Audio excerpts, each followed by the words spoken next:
സംസ്ഥാനത്ത് വൃക്ക രോഗികളുടെ എണ്ണത്തിൽ മുൻപില്ലാത്ത വിധം വലിയ വർധനവുണ്ടാകുന്നതിൽ കടുത്ത ആശങ്ക.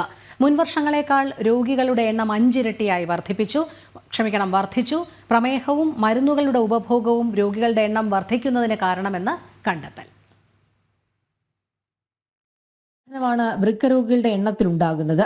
2020 43,740 പേർക്കായിരുന്നു രോഗമുണ്ടായിരുന്നതെങ്കിൽ 2023 ആയപ്പോഴേക്കും രോഗികളുടെ എണ്ണം 1,93,281 വർദ്ധിച്ചു.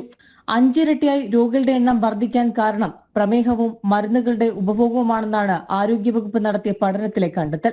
40-നും 60-നും ഇടയിൽ പ്രായമുള്ളവരാണ് രോഗബാധിതരിൽ ഭൂരിഭാഗവും. 30% പ്രമേഹബാധിതരുടെ എണ്ണം.